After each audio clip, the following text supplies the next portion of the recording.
Right, so it's 2023. We know what a Restomod is by now. We know what an MGB is by now.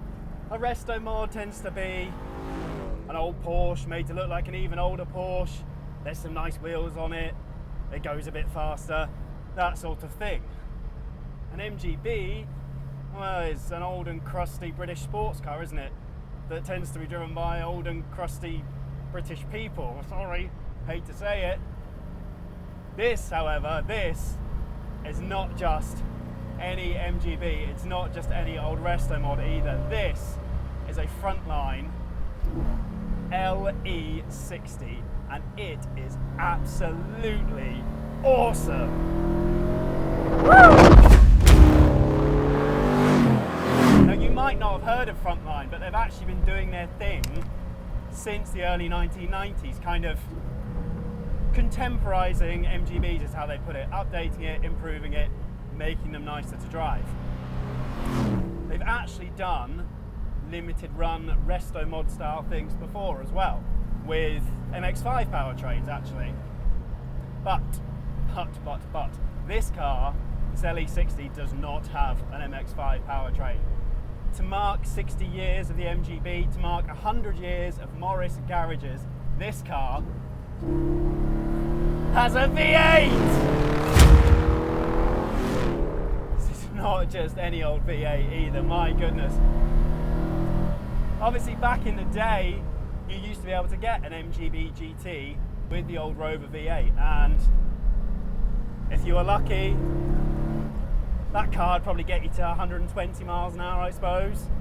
This LE60, Frontline says, will get you to 170 miles an hour, and I can well believe that. This thing is an absolute rocket ship. We're going to go into more detail on this engine later on, primarily because it's absolutely gorgeous to look at, but the important things are it's now 4.8 litres in an MGB, in the region of 375 horsepower, and in the region of 300 pound-foot. And that means on its way to 170, oh my God, it's going to hit 60 in 4 seconds. But this is a Restomodded MGB. There is way more to it than just the engine, I promise. There is nothing that's been left untouched by Frontline in their pursuit of making the best MGB they possibly could. It starts with a brand new shell that they then hack apart and fit their own arches to, broaden it out so you can get some really wide tracks in. It's got their own gearbox in with some Tremec hardware. It's got a limited slip diff. It's got Nitron dampers at every corner, valve to their taste that are adjustable. We've got huge brakes. We've got Michelin tyres. We've got everything in place to make the best of that awesome engine.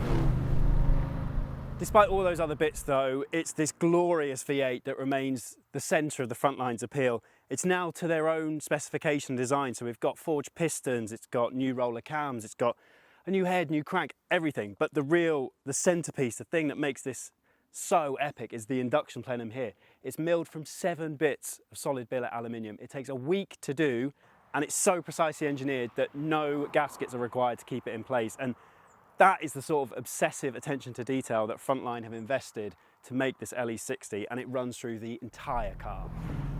But more than just this engine, more than just a glorious V8, there's a proper little sports car in here as well.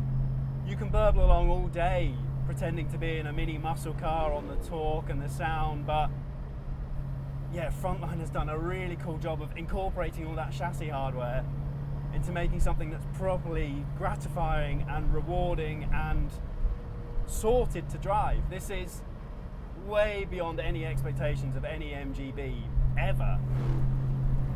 Yeah, there is so much to appreciate about this little car as something to drive. It rides. It's incredible. It's got proper rigidity and compliance and composure, which I really wasn't expecting. You kind of get used to classic cars being a bit rickety and a bit shaky, but This road is a real mess, and it's not squeaking, it's not wobbling, it's just delivering proper control and real precision, which is, I think, testament to what Frontline have achieved. You know, they've put a 6-link rear axle in, and yeah, those dampers are working beautifully, and it's clever because it just stops short, I mean it stops a fairway short actually, of feeling like a modern car, but it's just so much more capable.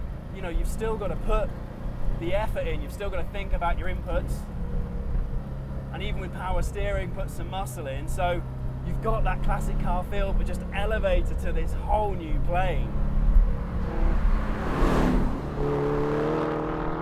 And you can enjoy this car as a sports car, as a kind of luxury cruiser GT, in the comfort of this amazing interior as well. It is a prototype interior, it doesn't have air conditioning, hence the warmth, but the rest of it is just glorious, and again, strikes that Restomod compromise absolutely perfectly, because it looks classic and it feels classic. You've got lovely Smith's instruments, you've got toggle switches, you've got a lovely little thin nardy wooden steering wheel, but it's all put together absolutely beautifully. Frontline does this all in-house as well, and there are some clever people working there, because the stitching and the upholstery and the fit and finish is just absolutely flawless. It's beautiful. There's Bluetooth audio tucked in here, the stereo is awesome, and that's what you want, isn't it?